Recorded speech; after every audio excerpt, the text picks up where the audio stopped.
What if everything you've believed about life's direction has been upside down? Picture this. Iwapos not walking toward death but gently waking up from it like the slow bloom of morning flower opening to the sun. For decades, we've been taught that life is straight arrow pointing from birth to an inevitable end. Every calendar page, every candle on birthday cake, every clock tick reinforces the same story. Time only moves forward, but what if that's just the surface illusion? What if underneath the ticking seconds something ancient and wise is pulling you not toward final destination but back through memories, through meaning, through journey already lived? This isn't just poetic speculation. Neuroscience is beginning to uncover peculiar cracks in the foundation of timeline.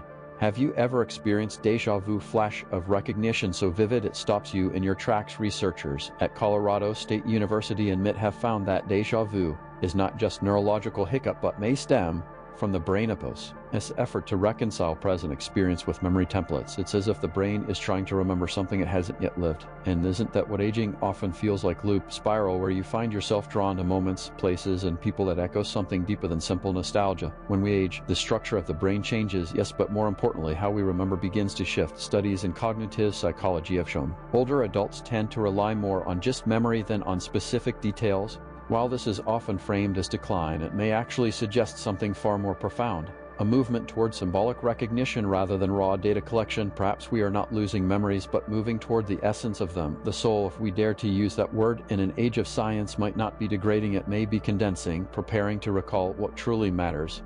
Let's take dreams, another mystery science has yet to fully explain. University of Wisconsin-Madison Center for Sleep and Consciousness has discovered that certain types of dreams, especially lucid dreams, activate high-level reasoning and self-reflection areas of the brain. These are not just random firings, they are potentially spaces where the conscious and unconscious meet, where we remember beyond time. The fact that so many older adults report increasingly vivid dreams, sometimes of childhood or even places they've never seen, might not be coincidence. These could be fragments, symbols unfolding in reverse. Philosophers have said for centuries that life is illusion, but maybe it's not illusion in the way we think. Maybe life is symbolic. And maybe symbolism is not abstraction, it's instruction. The bird that lands outside your window each morning, the recurring number you see on license plates, the scent that brings you to tears without explanation. These aren't accidents. They are echoes. Reminders. As someone over 65, you've already lived through the most dramatic crescendos of life. Love, loss, creation, reinvention. But what if none of those moments were leading to something new? What if they were memory triggers? Breadcrumbs scattered not ahead of you but behind you, so that you would know how to find your way back. It might sound strange, even radical. But think of how many things once considered spiritual are now backed by science.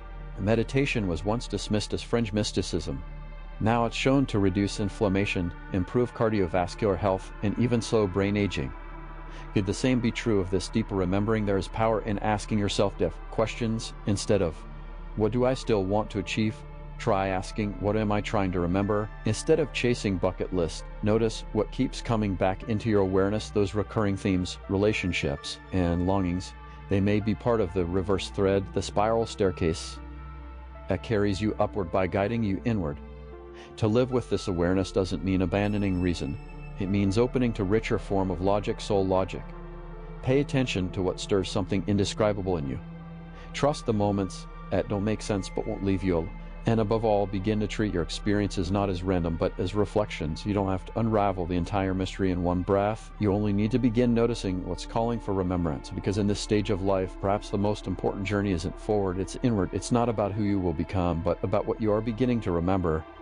And that, more than any destination, is the purpose of waking up. Imagine walking, room you up also V never seen before, yet somehow you know where everything is placed. The chair in the corner feels familiar. The sunlight through the window hits you with a warmth that brings tears to your eyes, though you can't explain why. Moments like these don't belong neatly in the timeline Wepos have been given. They whisper of something deeper, older, and strangely personal. Ancient cultures believed these moments were not mere coincidences, but messages, reminders of space we came from but have forgotten.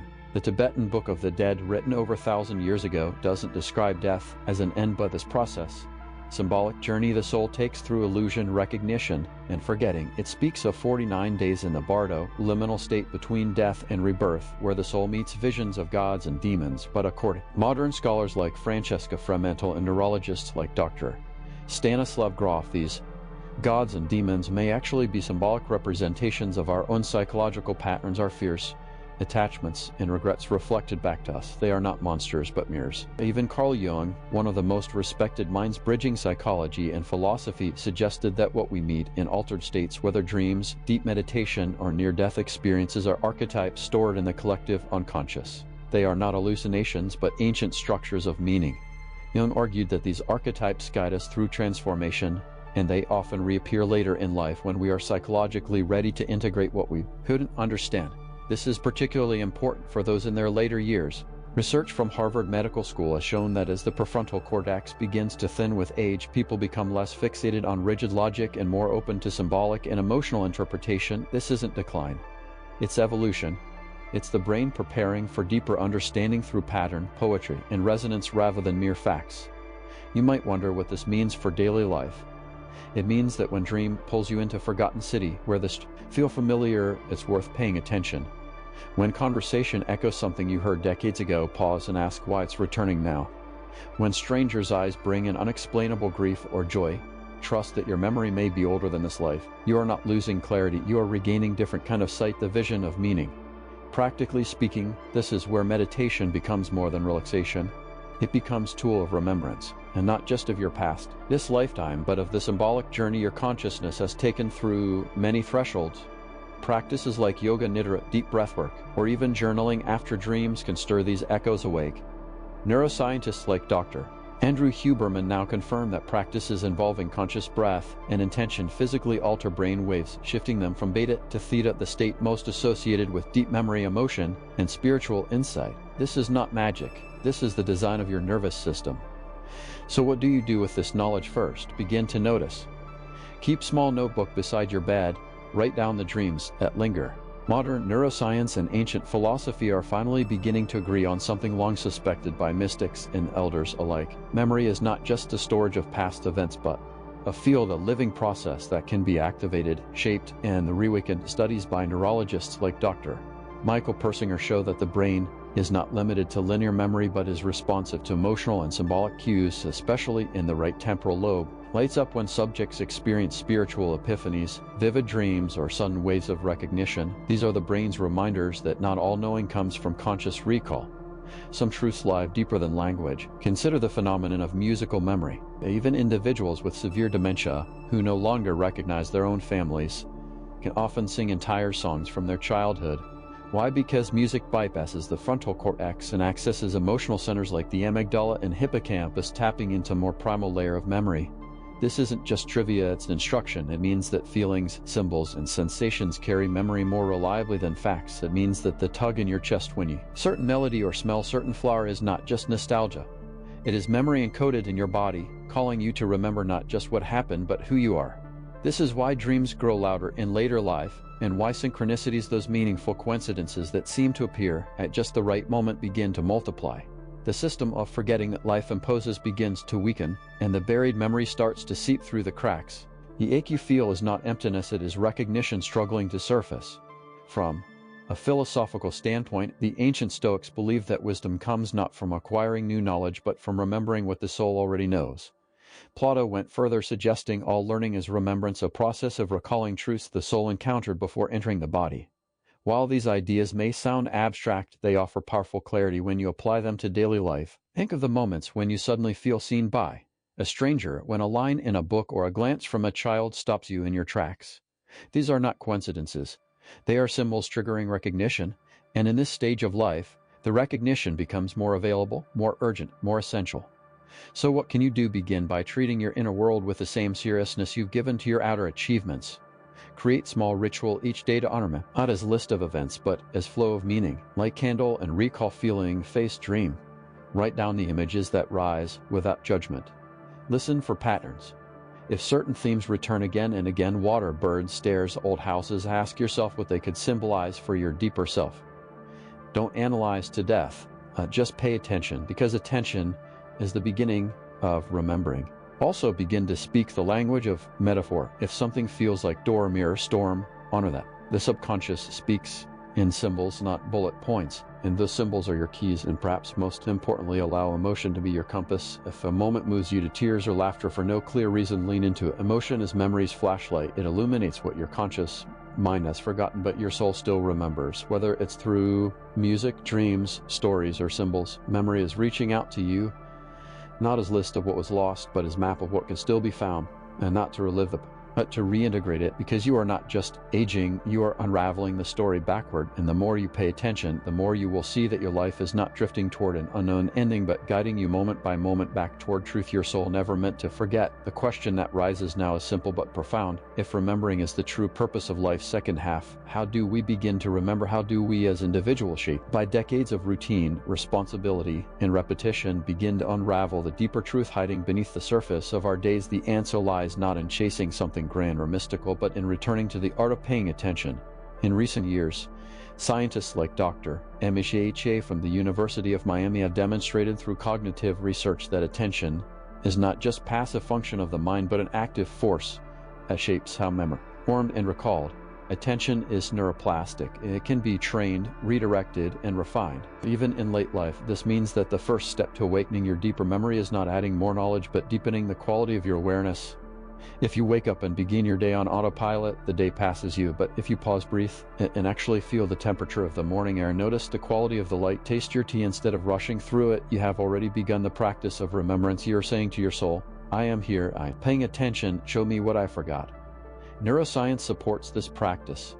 Mindfulness meditation, according to studies from ULA and Harvard, physically thickens the gray matter in the hippocampus, the brain's memory center, and reduces the age-related thinning of the prefrontal cortex, responsible for conscious awareness and executive decision-making.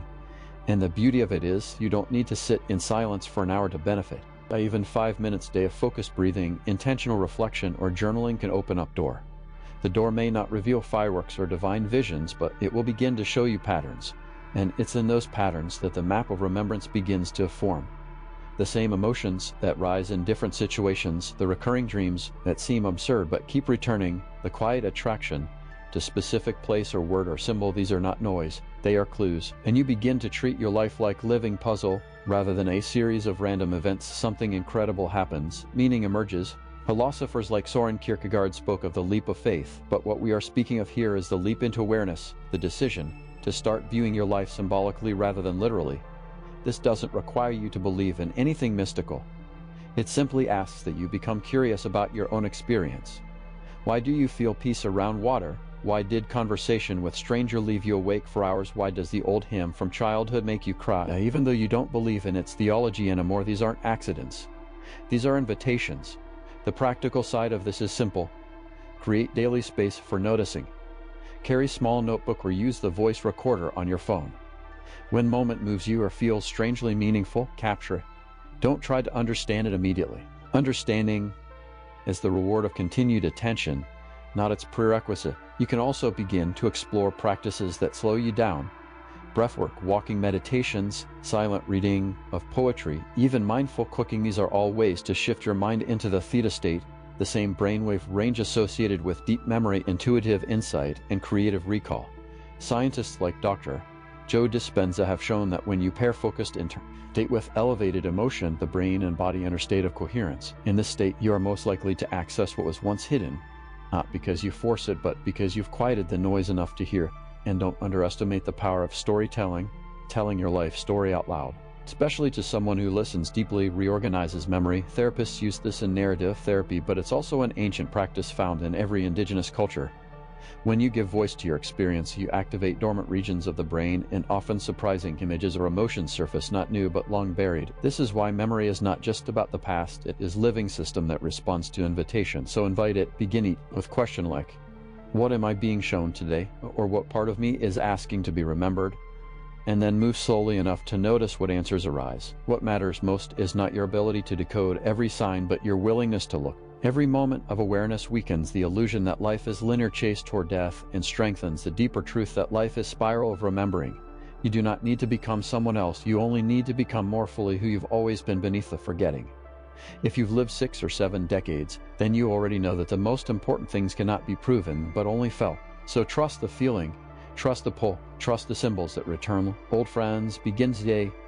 not by rushing to understand it all, but by learning to listen again, because listening is remembering, and remembering is how the soul comes home. The most powerful shift person can make, especially in the later seasons of life, is the realization that they are not simply living forward but unraveling backward, and that within this reversal lies not confusion but purpose. When you begin to see life not as a line but as a spiral, something extraordinary happens. What once felt like repetition becomes revelation. The patterns that exhausted you start to teach you. The familiar pain you thought you should have outgrown becomes a key rather than a curse. Scientists have long known that the brain operates through networks of patterns. The default mode network studied extensively, but neuroscientists like Dr.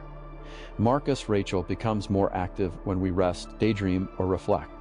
It is during these states that the brain retrieves autobiographical memory and weaves a coherent sense of self. What's fascinating is that the same network is activated during moments of nostalgia, storytelling, and spiritual experience. This means that when we step back from the noise and allow ourselves to remember reflectively, we are not wasting time. We are actually strengthening the structure of who we are. The more we engage with memory through reflective practices, the more coherent our identity becomes, and the more coherent we become, the easier it is to recognize our own recurring themes. This is why certain moments in life seem to echo others. The same relationship dynamic appears again, wearing different face. The same challenge emerges in new setting. The same dream returns with new scenery. If you at these loops with frustration, they appear as burdens, but if you look with awareness, they become instructions. Carl Jung once wrote that what we do not make conscious will return as fate. What he meant is this: until you become aware of a pattern, it will repeat itself, not to punish you, but to give you another chance to see it clearly. This is not mysticism, it is neurobiology. The brain is wired to conserve energy by following familiar paths. These paths become grooves, and those grooves become habits, not just of action but of thought, emotion, and perception. But what the brain creates through repetition, it can also unlearn through awareness. This is opportunity of the later years to finally see clearly what was hidden beneath the rush of earlier decades. And so the question becomes, what can you do when you begin to recognize the playback? You begin by disrupting the script. In small but meaningful ways, you choose differently. If you always rush to fix, learn to sit with discomfort. If you always stay quiet to keep peace, speak one honest sentence. If you always fear being alone, spend time with solitude. See what rises. Each of these moments becomes a crack in the loop. Each choice is not just a change in behavior but a declaration to your soul. I am awake now. I see the pattern. I choose the path that remembers. From a practical standpoint, researchers in behavioral psychology have shown that awareness-based interventions like mindfulness-based cognitive therapy can reduce relapse in depression and anxiety by as much as 43%. This is not just because people learn to calm their thoughts, but because they begin to recognize their patterns and relate to them differently. That same approach can be applied to memory. You can train your awareness to see emotional triggers not as threats but as invitations. You can begin to ask yourself with kindness and curiosity, where have I felt this before? What part of me is being asked to remember? As this process deepens, a kind of inner clarity begins to emerge. You realize that your life is not about accumulating more experiences, but about integrating the ones that already happened. Integration is not just reflection. It is embodiment. It means allowing the insights you've gained to guide how you live, speak, and connect. It means telling the truth more often, listening more deeply, slowing down when the world tells you to rush. These are not grand gestures, but they are revolutionary in society built on speed, distraction, and forgetting. And they are most accessible to those in the later years when the pressure to perform begins to fade and the desire for truth grows stronger. If you've made it this far in your journey, then you already know that life's most meaningful moments are not the ones that can be posted or measured. They are the quiet recognitions, the sudden peace, the sense of coming home to yourself. Let that recognition guide you now. Make time each day to notice what stirs something deeper in you. Practice stillness, not to escape the world, but to hear what is waiting beneath the noise. Tell your story, just to others, but to yourself, with compassion and curiosity. And when the same struggle returns again, instead of asking why it's back, ask what it wants you to remember. Because remembering is not about recovering a perfect timeline. It's about reclaiming the truth that has always lived inside you.